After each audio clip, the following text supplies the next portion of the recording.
안녕하십니까. 2025년 국가시험 대비 여성건강간호학 특강입니다.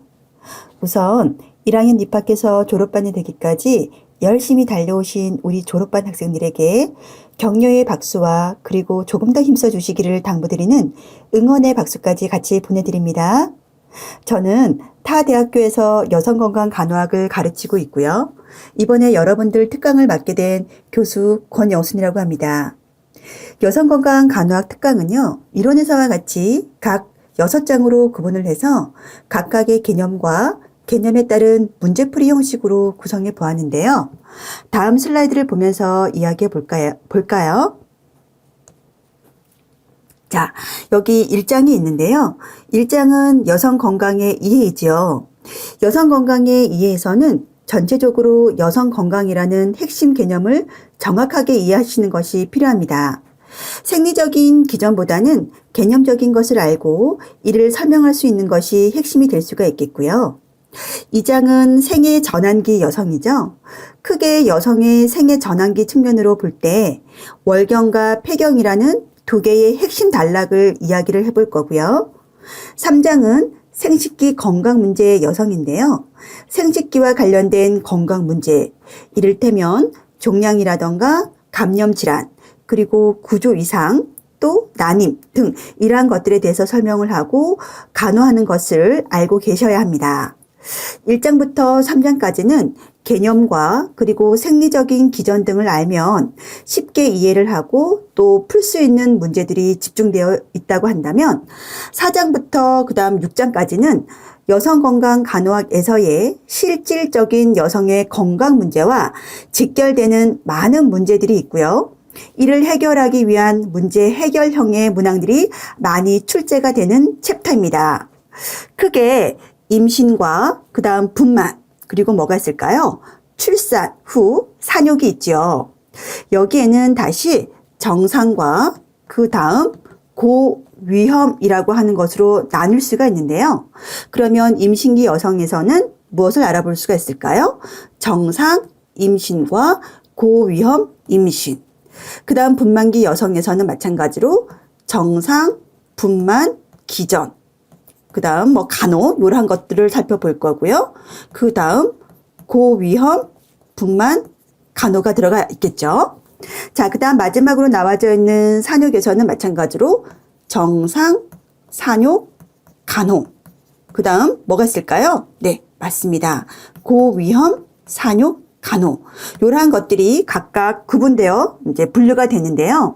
이렇게 여러분들이 먼저 각 교과목에 대해서 어떻게 나열하는지에 따라 보다 효율적으로 학습을 할 수 있으니까요. 여러분들의 각자 학습 전략을 잘 세워서 공부를 해보면 좋을 것 같습니다. 자, 그럼 여성건강간호의 개념부터 한번 살펴보도록 할까요? 자, 첫 번째 나와져 있는 것은 여성건강간호의 개념입니다. 첫 번째, 여성의 일생을 통한 전 연령층의 건강관리를 제공하는 학문으로서 여성 자신과 그 가족의 안녕과 건강의 유지, 그리고 증진을 돕는 것이라고 되어져 있습니다. 그러면 여성건강간호의 핵심적인 개념이 벌써 첫 번째에서 나와져 있네요. 뭘까요? 그렇죠. 여성 자신과 그 가족의 안녕과 건강의 유지, 그 다음 증진을 위한 것이다 라고 설명을 하고 있습니다.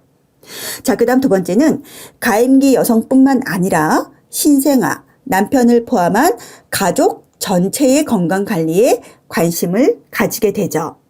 세 번째는 여성의 성특성과 관련돼서 여성이 가족 및 사회문화적 맥락 내에서 그들의 역할과 기능, 신념 및 경험과 관련돼서 발생하는 여러 가지 다양한 건강 문제를 가족 중심과 여성 중심의 접근 방법으로 건강 문제를 해결하고 중재하는 학문이다 라고 개념을 설명하고 있습니다.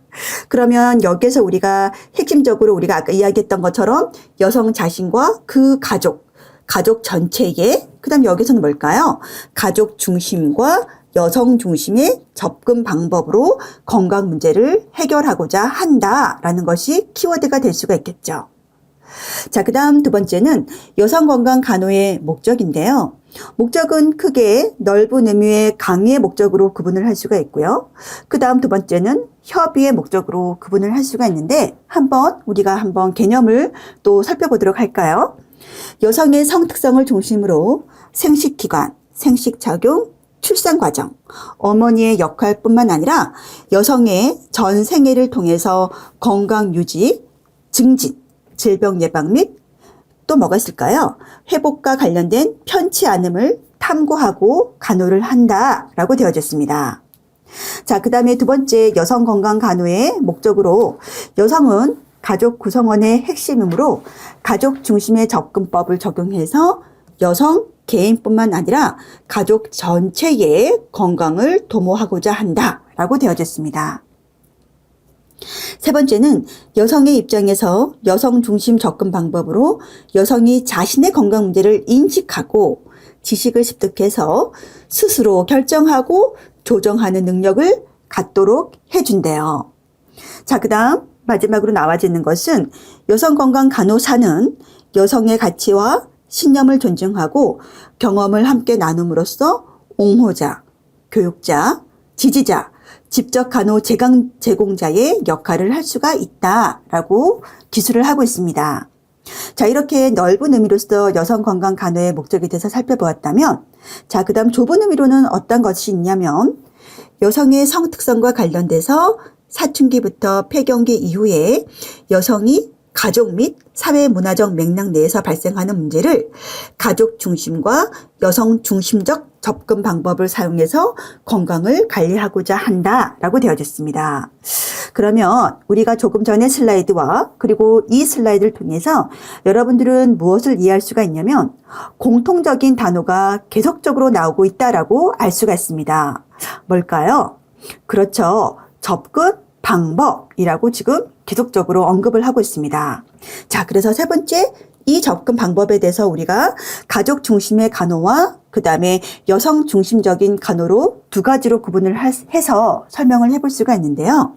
먼저 가족 중심의 간호에서는 여성과 어린이의 신체적 안녕뿐만 아니라 가족의 정신과 사회적인 요구도 같이 반영을 한대요.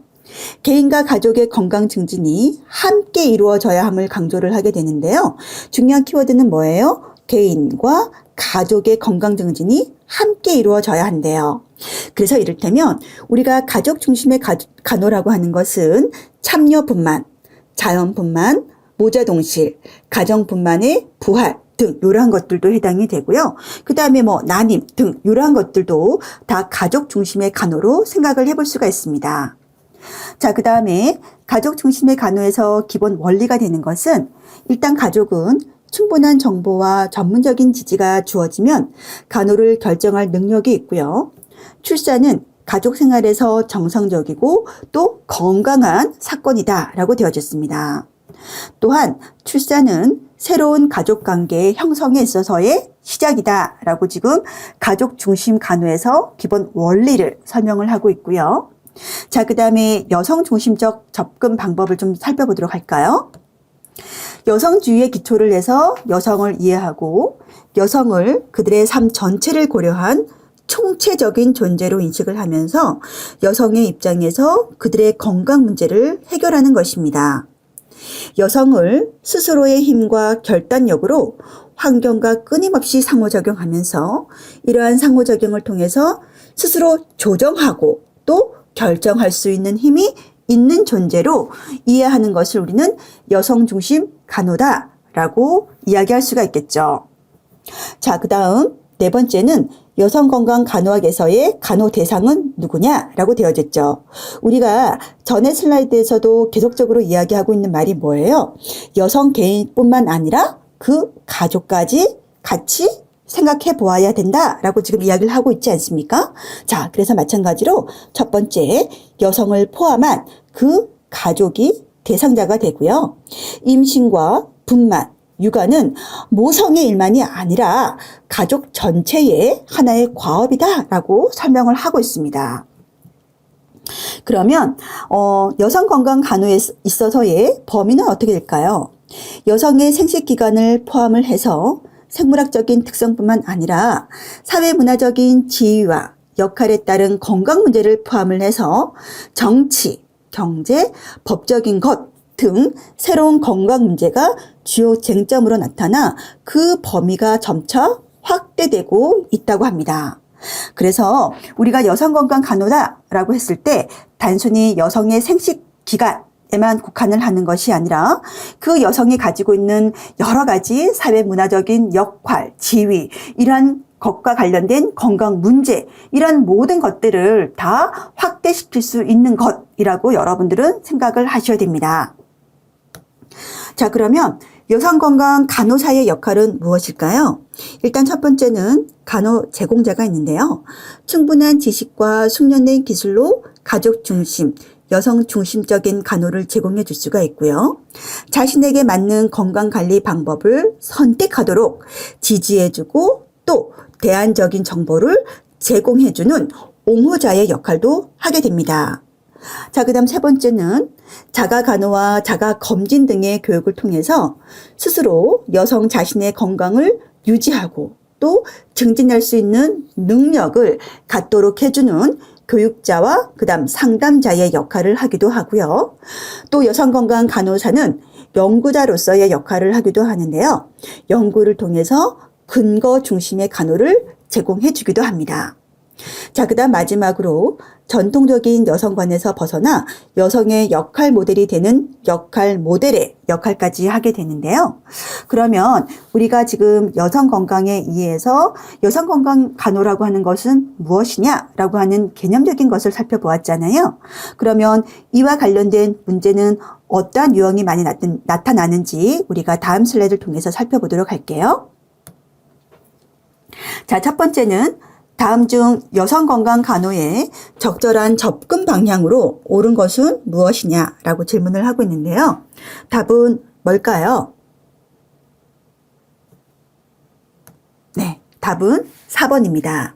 자, 여기에서 여러분들이 잘 아는 것처럼 일단 두 번째는 왜 안 될까요? 여성의 초경, 사춘기, 임신, 출산, 폐경 위주의 의학적인 지식만이 아니라 즉 의학적 지식을 제공하는 것에 단순히 그치는 것이 아니라 여성이 자신의 건강 문제를 스스로 인식하고 또 스스로 판단하면서 조정하는 능력을 갖도록 도와주는 그러한 것까지 포함이 되겠죠. 자, 그 다음 여기도 마찬가지로 신체적인 변화에만 요 말이 틀렸죠. 우리가 조금 전에 답을 4번이라고 했었잖아요. 여성의 삶 전체에서 건강 관련 문제를 발견하고 관리하는 것이 무엇보다 중요하다라고 얘기를 했고요. 여성 건강 간호는요, 여성 개인뿐만 아니라 가족 전체의 건강을 도모하는 것이다 라고 하는 핵심적인 개념을 잊으시면 안 됩니다. 자, 그 다음 두 번째는요.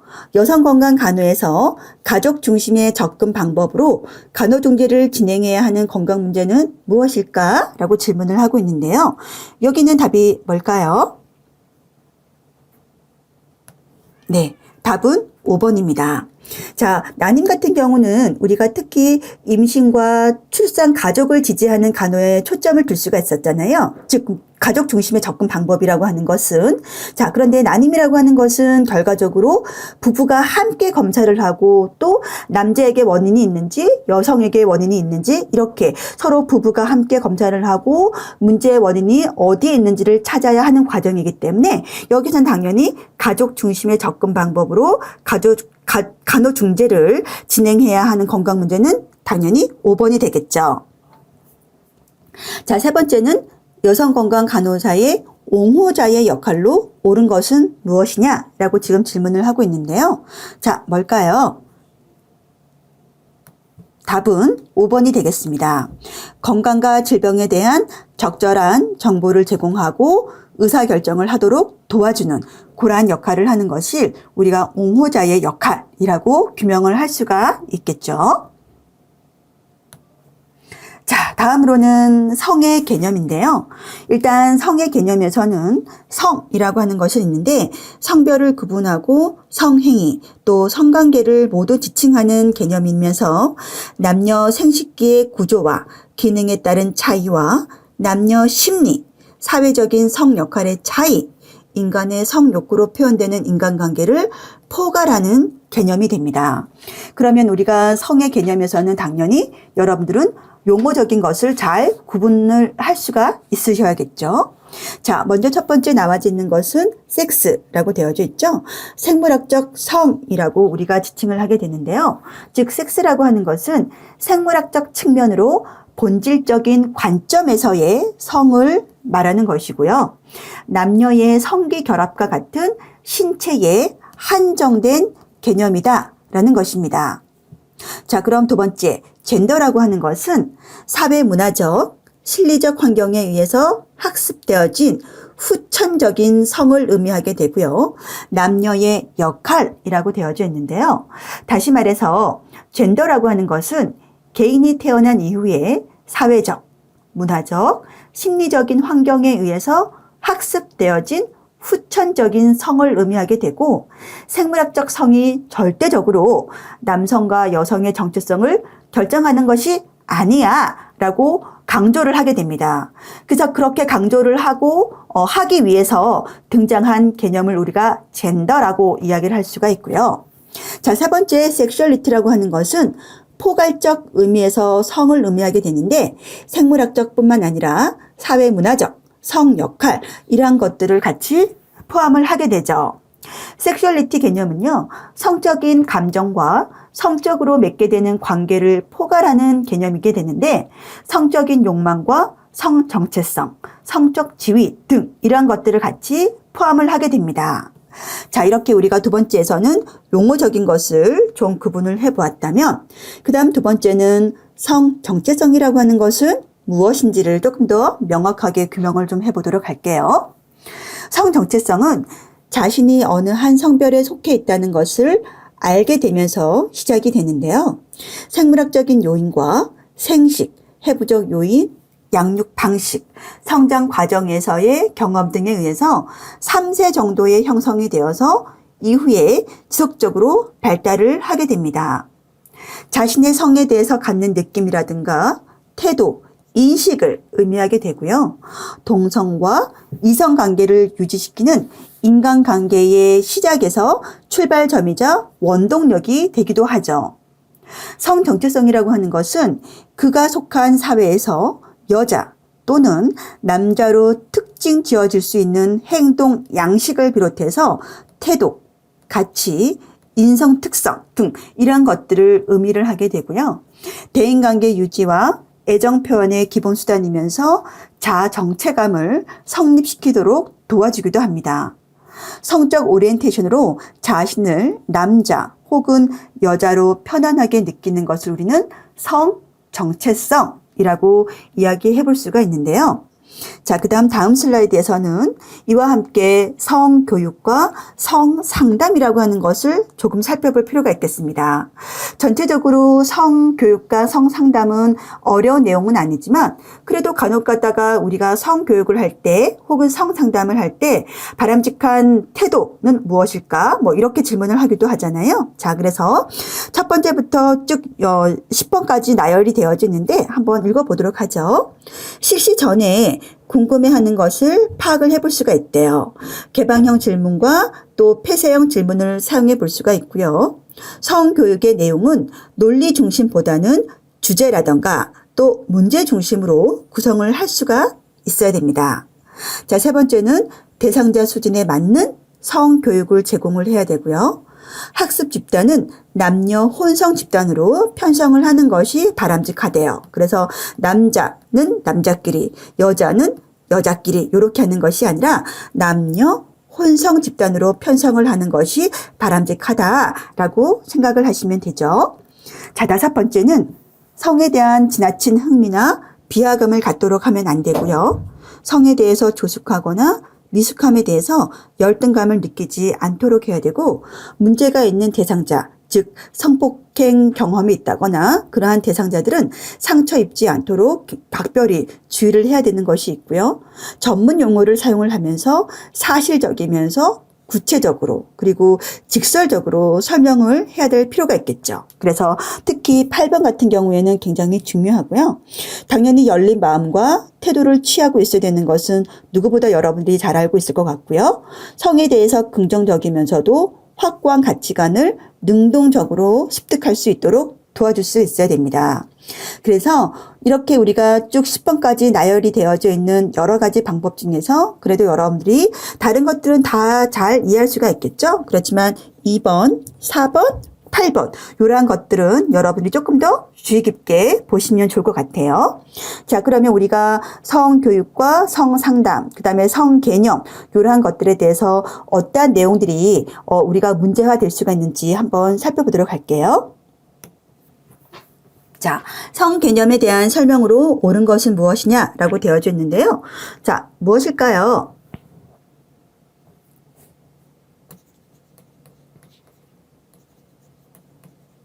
네, 답은 4번이 되겠습니다. 자, 여기서는 성적 전제로 정의된다라고 여러분들 조금 표기를 해주시면 좋을 것 같고요. 4번, 섹슈얼리티는 신체적인 차이, 성욕, 성정체성, 성적 지위 등 상호관계적 요소의 통합적인 개념이다 라고 하는 것. 자, 그 다음 두 번째, 성교육 방법에 대한 설명으로 옳은 것은 무엇일까요? 라고 되어져 있는데요. 답은 당연히 몇 번일까요? 4번이 되겠죠. 참여자의 성적 호기심을 인정하고 구체적인 행동 용어로 설명할 수 있으셔야 됩니다. 자, 그래서 우리가 2번 같은 경우에는 추상적인 용어 하면 된다고 했을까요? 안 된다고 그랬죠? 성교육 용어는 어떠해야 된다라고 이야기했었나요? 정확한 명칭을 사용하도록 해야 되고 전문적인 용어를 사용하는 것이 바람직하다라고 조금 전 우리 슬라이드에서 살펴보았고요.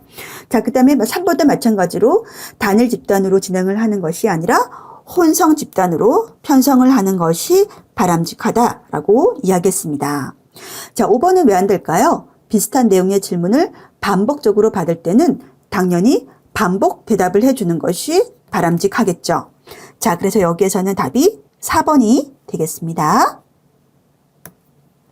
자, 그 다음 성폭력에 대해서 나와졌는데요. 성폭력에 대해서도 우리가 내용적으로는 별로 어렵지는 않은데 전체적으로 성폭력에 대한 개념과 또 우리가 성폭력 피해를 입은 대상자들에게 어떻게 간호를 해야 되느냐, 우선적인 간호 중재가 무엇이냐라고 질문을 했을 때는 가장 중요한 것은 무엇일까요? 그렇죠. 증거 보존이겠죠. 자, 그래서 이와 관련된 내용들을 우리가 쭉 한번 살펴보도록 할 건데요. 먼저 개념적인 것을 조금 이해를 하고 그 다음에 우리가 좀 간단하기는 하지만 좀 문제를 풀어보면 좋을 것 같습니다. 자, 그래서 첫 번째 먼저 정의가 나와져 있는데요. 상대방의 동의 없이 강제적으로 성적 행위를 하거나 성적 행위를 강요하는 것으로 신체적인 폭력은 물론 정신적인 괴롭힘과 언어적인 폭력, 그리고 상징적인 폭력까지 포함한 포괄적인 개념이다 라는 것입니다. 종류로는 강간, 준강간, 강간미수, 특수강간, 성추행, 성희롱, 언어추행 이러한 것들을 모두 포괄적으로 우리가 종류로 다룰 수가 있고요. 발생 원인으로는 성차별과 성의 이중윤리, 특히나 우리가 남성 중심의 성문화에서는 이러한 성폭력이 굉장히 많이 자행되고 있는 것이 사실이 되겠죠. 그래서 남성 중심의 성문화라고 하는 것도 하나의 발생 원인이 될 수가 있고요. 자, 그 다음에 왜곡된 성문화가 있습니다. 자, 그 다음 세 번째는 성의 상업화와 퇴폐적인 성문화, 성폭력의 피해 후유증, 이러한 것들이 이제 있게 되는데요. 자, 강간 외상 증후군과 혼돈과 장애가 주특징으로 개별적으로 다양한 양상을 보인다라고 되어져 있는데 성폭력 피해 후 여성이 경험하는 신체적, 심리적, 정서적인 증상이나 징후를 우리는 강간 외상 증후군이라고 이제 이야기해 볼 수가 있고요. 신체적인 영향으로는 홍조, 발한, 그 다음 과호흡, 어지러움, 오심, 구토, 식욕 상실 등등 이런 것들이 해당이 되고요. 정서적인 영향으로는 쇼크, 불신, 부정, 수치감, 죄의식 등등 이런 것들도 해당이 됩니다. 자, 그 다음에 공격적인 성향도 당연히 높아질 수밖에 없고요. 자살 시도, 고립 등 여러 가지 정서적인 면에 있어서 부정적인 영향을 굉장히 많이 입게 되고요. 사회적인 영향에 있어서도 가족과 그 다음에 직장 내 타인과의 인간관계에 있어서도 좋지 않은 영향을 미칠 수밖에 없겠죠. 자, 그러면 성폭력 피해를 입었을 때 대처하는 방법은 무엇이 있겠느냐라고 지금 이야기를 하고 있는데요. 성폭력 상담소나 각종 위기 전화 상담소에 전화를 하게 되는데, 요즘은 워낙에 해바라기 센터가, 설립의 취지에 맞게 제 역할을 잘하고 있기 때문에 이렇게 해바라기 센터에다가 이제 전화를 해서 내가 성폭력 피해를 입었다, 이제라고 진술을 하시면 됩니다. 그러면 거기에서 이제 산부인과 이제 의사들이 이제 여러 가지 이제 뭐 증거물을 채취를 같이 간호사와 같이 하기도 하고요. 그다음에 뭐 진료를 같이 하기도 하고 등등 이런 것들을 이제 진행을 하게 되고요. 그다음에 사건과 가해자에 대해서 기억나는 모든 것들을 기록을 하게 됩니다. 경찰에 같이 신고를 하고요. 심리 상담 이런 것들도 같이 진행이 되죠. 그래서 이렇게 1번서부터 5번까지 나열이 되어져 있는 것은 지금 현재 해바라기 센터라고 하는 이러한 센터에서 지금 다 성폭력 피해를 입은 대상자들에게 우리가 연계를 해서 이제 일어날 수가 있는 하나의 대처 방법이라고 생각을 하시면 되고요. 비슷한 경험이 있는 사람들이 모이는 단체에 가입을 해서 지지 체계를 마련하고 증거물 수집은 피해자의 동의가 있어야 함을 설명을 하게 됩니다. 자, 간호중재는 어떻게 하는 것이 필요할까? 신체적인 손상에 대해서 치료를 해야 되고요. 정신적인 충격에 대한 간호, 성병과 임신의 예방, 증거 수집과 기록, 이러한 것들이 이제 해당이 되겠죠. 자, 그다음 간호중재를 좀 보시면 기밀이 보장되는 장소에서 정중한 태도로 면담과 치료를 시행을 해야 되고요. 치료적 신뢰관계 형성과 정서적인 지지를 하게 되는데 당황스럽고 응급한 상황이기 때문에 일단 정서적인 지지를 우선적으로 제공을 해줘야 되는데 피해자의 입장을 존중하면서 무비판적인 지지를 제공을 해야 되고요. 의사결정에 참여하면서 적극적인 청취를 하는 자세가 필요합니다. 가족에게도 외상 후 증후군에 대한 정보를 제공해 줄 수가 있고요. 치료 전에 샤워라던가 목욕, 질 세척을 하지 않도록 교육을 해 주어서 전체적으로 증거를 잘 보존할 수 있는 것이 중요하겠죠. 피해자가 당시 입었던 옷을 가져와서 증거물로 보관을 하게 되고요. 증거물 수집은 피해자의 동의 하에 진행이 됨을 설명을 하게 됩니다. 신체 손상이 있는지 상해 정도를 확인하고 기록을 하게 되고요. 전체적인 검사와 피검물을 채취를 하고 임신 예방을 위한 응급복합 피임약 복용 및 임신 반응 검사를 진행을 하게 되죠. 자, 그다음 성병 예방을 위한 검사와 외상 후 스트레스 장애 예방을 위한 정신적인 치료를 권유해 주기도 하고요. 경찰에 신고가 가능함을 알리게 됩니다. 그런데 피해자가 원하지 않을 경우에는 이를 존중을 해 주어야 한다라고 되어져 있고요. 미성년자의 경우는 미리 보호자로부터 서면화된 동의서를 받고 기록, 그다음 증거 수집, 사진 촬영 등 이러한 것들을 같이 진행을 하게 되죠. 자, 그다음 성폭력 지원 단체를 이제 소개를 하게 됩니다. 자, 그러면 이와 관련된 문제를 잠깐 좀 살펴보시면 일단 성폭력 피해자가 응급실에 내원하였다. 성폭력 피해의 급성기에서의 가장 우선적으로 수행해야 할 간호중재는 무엇이냐라고 되어져 있는데요. 당연히 답은 여기서 무엇일까요? 네, 여기서 답은 3번이 됩니다. 피해 여성의 건강 문제를 먼저 발견하고 그 다음에 증거를 채취를 해서 증거를 보존하는 것이 중요하다라고 이야기해 볼 수가 있고요. 성폭력 피해자가 가급적 피해 당시의 상태 그대로 병원에 와야 하는 이유로 옳은 것은 당연히 뭘까요? 그렇죠. 당연히 답은 1번이 되겠죠.